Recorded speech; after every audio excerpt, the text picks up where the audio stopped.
Student, in today's lecture, we discuss about the next part. So till we discuss about that drug development part, then after that drug development part, there are the non-clinical drug development is also there.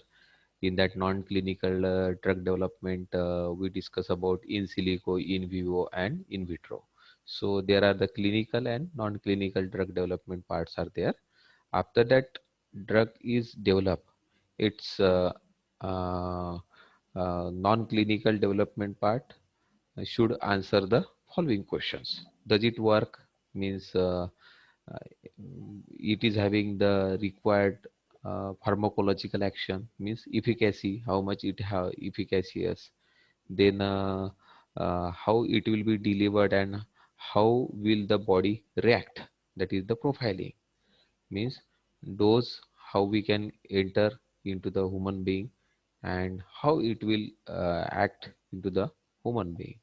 Does it safe, means we have to go for its toxicological study. So all is the manufacturer viable and controllable, means it is suitable for the manufacturing or it requires some special conditions or it is not suitable for manufacturing at all. And in controllable manner means what, if some drug having the uh, uh, say hygroscopic or deliquescent, so in controllable manner we have to manufacture it. Say we have to decrease the humidity, we have to increase the temperature, we have to protect it from some moisture. So likewise condition we have to set, and all these answers we must get using this during this non-clinical development part. So we already discussed that non-clinical development part means that preclinical development part. Then if it is, we found that it is suitable, then we go for that further trials. So the non-clinical development activities can be continued throughout the life cycle of the product. So life cycle of the product means till that product come into the market, and after that market also, post market surveillance, we go for that non-clinical development activity. So in silico, in vitro, and in vivo. Why we can say that it is continue? Because after marketing, if we found some lacuna in our product, we have to again work in this direction. So this is the brief that related to that non-clinical drug development. So before that, we also studied various teams. So that work team continuously working till the marketing.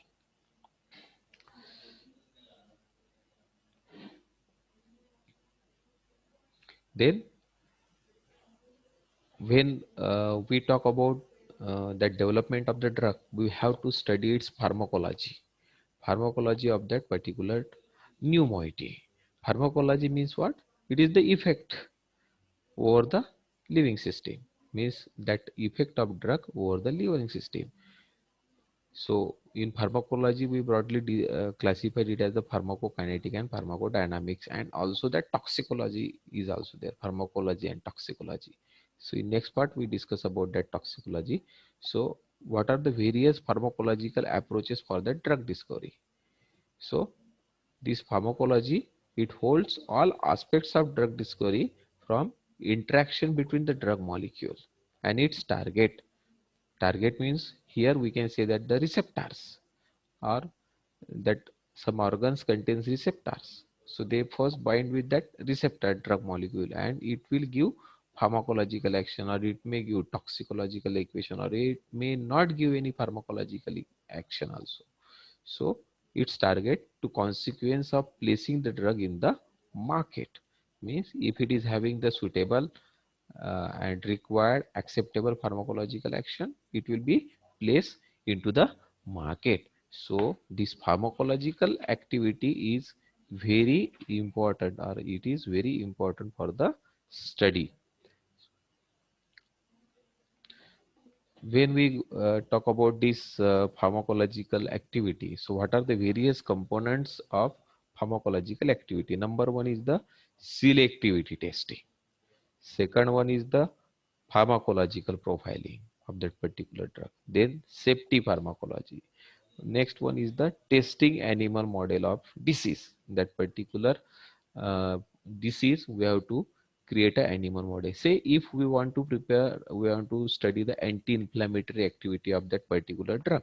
So first we have to develop the inflammation into that animal. Say we will use the rat. We will develop the inflammation by uh, various techniques. In pharmacology, we study that uh, there is a rat uh, swelling technique is there. So paw, paw technology is there. So that paw get heated, so there is more some swelling, and at the same time we use some analgesic effect.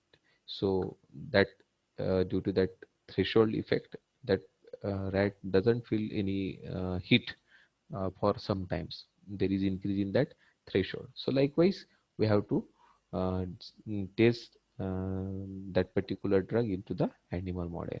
So in selectivity testing, it consists of two main stages. That is the screening for the selectivity and binding assay. Then to determine the potency of drug, means how it is selective, that particular receptor, its binding capability. We have to first determine. If it is highly bound, it will be the potent one. It will give the action quickly. It will give more action. If it is more selective, more suitable or targeted delivery we can have. Like COX-1 inhibitor, COX-2 inhibitor, COX-1 inhibitor and COX-2 inhibitor, they affect both COX-1 and COX-2. So there is the GI disturbances like the diclofenac. But there are selective COX-2 like aceclofenac. There is no GI disturbances. So likewise, we have that selectivity for that particular drug. So to determine the potency of drug, the selectivity of a compound for a chosen molecular target need to be assessed. So selectivity testing is main in pharmacological activity. Then pharmacological profiling is there. It includes determination of pharmacodynamic effect of new compound either on in vivo models or in vivo models. So how that drug act into the body. So here we develop the models. Models means what? Say rat is one of our model. Rabbit, maybe dog, or some parts of that particular animals. So we call it as a model. So we use it for the particular testing only. So in vivo means what? Inside the body, or in uh, uh, that in vitro means outside that body. We go for that by excising ex vivo. We can say here that ex vivo. Then safety pharmacology means potential life threatening pharmacological effect, that is other than desired effect. We can say that they are all are the undesired effect. Like if some drug is like minoxidil used in some hypertension cases, but at the same time it used to increase the growth of the hairs. So initially that was the undesired effect, but it is now sell in another domain, that is to grow the hair. So for that hypertensive patient, it is the undesired effect. Okay. So likewise, that safety pharmacological profile we have to determine, means for required, they are having the required pharmacological action. What is the potency of that pharmacological action? Apart from this pharmacological action, if they are giving any other pharmacological action, that we have to study in the pharmacology of that particular drug. So this is the components: selectivity testing, screening by selectivity, then binding assay, and in pharmacological profiling, in vitro models and in vivo models are there. Testing animals and models for that particular disease, we introduce that drug into the animal. Then safety pharmacology, in that safety we study about its pharmacological activity. So when we talk about this pharmacology in broader sense, here we study its whether it is effective or not, and if it is effective, at what extent it is effective.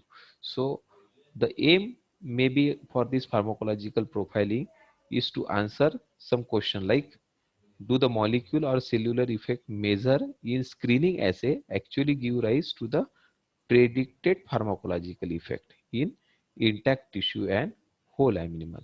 Means if we introduce that drug into the animal, we get some effect. Thus this effect is matching with our predicted effect. Means we have some predictions that it should be having anti-inflammatory activity for say 2 hours. So thus it giving anti-inflammatory activity for that 2 hours, that we have to study in this pharmacological activity. Next question for that pharmacological profile: does the compound produce effect in intact tissue or whole animals not associated with the action on the principal molecular target? Rightly say that COX-1 and COX-2. If they are the COX-2 selective, means they will only relieve the pain. They will not give the GI disturbance. So whether it is selective or not, that we have to answer. We get that answer. Is there a correspondence between potency of drug at molecular level, tissue level, or whole animal level? Means at particular molecular level, or at the tissue level or whole animal level, that drug give action. Does in vivo duration of action match up with the pharmacokinetic properties of the drug? Means its in vivo activity, the we are getting some results, say its blood concentration, its urinary excretion, its protein binding. So likewise they are matching with the pharmacokinetic property of that particular drug which we already studied. We are having some data likewise. So we will get the answers by doing this pharmacological effect. Means we will inject drug in vivo into that animal, and we will study its pharmacokinetic properties, absorption, distribution, metabolism, and then we will compare it with our reported value. What happens if the drug is continuously or repeatedly given to an animal over a course of day or week? Means if we giving it for 2 days, 3 days, 4 days, 3 times a day, so what is happening? Whether there is pharmacological action or not? If the pharmacological action is there, it is adequate or not? Whether it is giving toxicological action after 2 days, after 3 days, say maybe the liver toxicity, say maybe the kidney failure. Likewise, that we have to study during this pharmacological profiling. That it does it lose its effectiveness or reveal effect on scene on accurate on acute administration, and whether there is any rebound after effect when it is stopped. We have to also study that effectiveness of that particular drug after the therapy is stopped, still it is giving the effect, or it is giving some withdrawal symptoms also. That again we have to study in this pharmacological evaluation steps. So this pharmacological evaluation step is very important when we go for the various approaches for that particular drug. So in pharmacology, what we discuss here, we are studying about the effect of that drug into over that living system. Say if we are using the animals, rat, what is the effect on the rat, and ultimately we use it into the human. So what will be its effect into the human? So initially we will use animal models. If it is found safe in that animal model, then we will go for the small group of person in phase 1 clinical trial, then more number in phase 2 and large number in phase 3, and then it will come into the market if it is if we assure that it is uh, it is uh, it is having the efficient pharmacological effect. So for that studying of that pharmacological effect, we go for the selectivity testing, pharmacological testing, safety pharmacology, and using animal models. And all and the conclusion is that in pharmacological study we will get many answers, that is its efficacy, at which level it is selective, it is having some toxicological effect, it is having some rebound effect. So all these answers we get by doing this pharmacological effect. Then after this pharmacological effect, drug metabolism and toxicology. When we talk about this drug metabolism, On the basis of that preliminary animal pharmacokinetic and toxicological studies which we perform uh, related to that drug molecules. Okay, so we also go for that metabolism study also. So usually results from this study are not available during the earlier development. Okay, so thus in vitro drug metabolism assessment is performed to determine the metabolic stability. We already know that initially we go for that in vivo study only. So during that in vivo study we determine the metabolic stability and the rate and extent of metabolism of that drug candidate is determined, and it is used to compare the metabolism of that drug into the animal. Means initially we study this drug metabolism in vitro, and then we will extrapolate that data, or we will compare that data with the metabolism study into the animal. So when we talk about, we take some example, that is the in vitro experiments conducted includes CYP450 enzymes. For these enzymes for most oxidative metabolism of drug, it is responsible for oxidative metabolism of drug. Some isoenzymes are there, some microsomes are there, hepatocytes are there, or some liver slices are there. So we use all these materials, okay, to study the drug metabolism. Why we go for this drug metabolism? How this drug get metabolized into the animal. If drug get rapidly metabolized, it doesn't give some toxicological effect. If it is metabolized into the another product, that byproduct may be the toxic, may give some toxic effect, or they may give some extra pharmacological effect, or it may be present in longer duration of time into the body. So that's why the dose of drug may be reduced. So for all these study, to get the answers of all these questions, okay, we go for this metabolism of that particular drug. Okay, so this is the main cause for this metabolism. Then evaluating metabolism for a definite toxicological effect in animal species and in human helps in identifying and selecting the species that are similar to the human in terms of metabolism. Okay, so what is its meaning? When we talk about this toxicology in that particular species, animal species, we are taking rat, or we are taking rabbits, or we are taking mice, and we are injecting that drug, and we are studying its pharmacological effect, also the toxicological effect. Simultaneously, in higher doses, it may give the toxicological effect. So by doing such types of thing, we will choose the animal species which is having the same toxicological effect as that of a human being. So how we can determine? Say in vitro study and preclinical. So we extrapolate the in vitro data into the preclinical, and we will then extrapolate the data of preclinical to the clinical. In clinical, human beings are there. So here we use that animal, or we select that animal species also which is having the similar metabolism effect. If that animal having the limited metabolism effect compared to the human, then there are some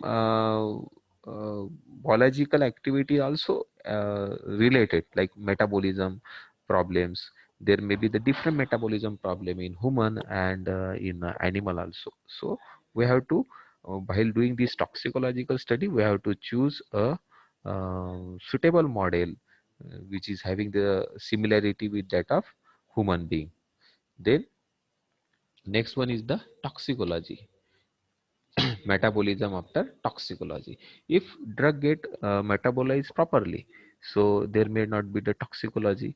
If the high dose of drug is given, it is metabolized into the liver, and it may be stored into the liver, so it may give toxicological effect into the liver, or it may give toxicological effect into the kidney also. So this toxicological study is to be carried out, and it, we can say that it defines the safety profile of that particular drug. So These studies include defining no observable toxic effect dose. Means whenever we finalize the dose of that particular drug, we see that in that drug regimen, say 3 days, 3 times a day, it should not give toxic effect. That we will study in toxicology. So, maximum tolerated dose, potential organ of toxicity, and probable biochemical markers for detecting and tracking toxic effect, all these are determined in this toxicology. So there are two types of toxicology: acute and long term. In acute, it is carried out at least in two species, say rat or mice, using same route which we use for the human being. In addition, at least two or more routes should be used to ensure systemic absorption of drug. Means if initially we using the uh, in vivo, we are using the IV route. So in next we can have that oral route, or we can having the intramuscular route for the study. Okay, so this route may depend upon the nature of the drug, whether uh, its solubility, its its permeability, its action, whether at which organ we are requiring. Likewise, then mortality should be looked for up to 72 hours after parenteral administration and up to the 7 days after oral administration. So in this acute toxicity, after that administration of dose in more than two species and in more than two routes, if we are going it with that parental routes, so mortality should be looked for around 72 hours. We have to wait that that animal is alive till 72 hours, or it get dead before that 72 hours if we administer through the parental routes, and this limit is for the 7 days for the oral administration. The symptoms, sign, and mode of death should be reported with appropriate microscopic and uh, microscopic findings where necessary. Means we have to go for that microscopic. Say we will withdraw, we will excise the liver, kidney. We will take the slices. We will observe the slices over the under the microscope, and if we found some changes, some death of the cell, so we can say that there is the toxicology. So this is about that acute toxicology. In long-term toxicology study, this study should be carried out in at least two mammalian species, and out of these two mammalian species, one should be non-rodent. The duration of study will depend upon the factor that whether the application is for marketing permission or for clinical trial, or in the latter case or in the phase of the trials. If a species is known to metabolize the drug in the same way as that of human, it should be preferred. Already we discussed for the long term. The drug should be administered for the 7 days, and route which we already selected or we are using for the human being. So that route must be there for that long term toxicity. A control group of animal given the vehicle alone. So here we have the control group. Second group may be your drug, okay, and there may be some standards you can give. So there may be the minimum three groups. So your control group, your test drug, and your toxic, your that standard group, and dose is given for that 7 days or as per our protocol. And after that protocol, we will observe the changes, pharmacological changes, toxicological changes in that animal. So the lowest dose should not cause observable toxicity that we have to see, but should be comparable to that intended therapeutic dose in human, or a multiple of it, that we have to study here. So uh, When we talk about this long-term stability in initial phase, that we can say that during the development phase, phase 0, in pharmacokinetic and pharmacodynamic study in human, phase 0 trials are optional. That is the first in human trial. Single subtherapeutic dose of the study drug or the treatment is given to the small number of patients, say healthy volunteers, we can say that 10 to 15, and we study pharmacokinetic and pharmacodynamic parameter. But in phase 1 trial, screening for the safety, here we use the healthy volunteers.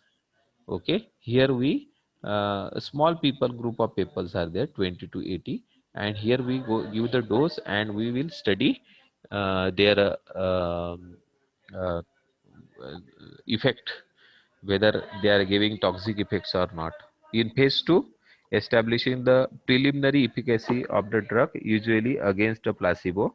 So the phase 2 is used to get an initial reading of efficacy and further explore safety in small number of patients having the disease targeted by NCE, that is the testing authority. In phase 3 trial, it is the final confirmation. So here large number of people are involved, and in phase 4 again it is the post marketing survey is there, and this post market surveillance studies, uh, the final effect we can get with that of that particular drug. So these are some detailed study we have to do for that new synthesized drug, okay, related to the pharmacology and toxicology study. So these are some references for more study.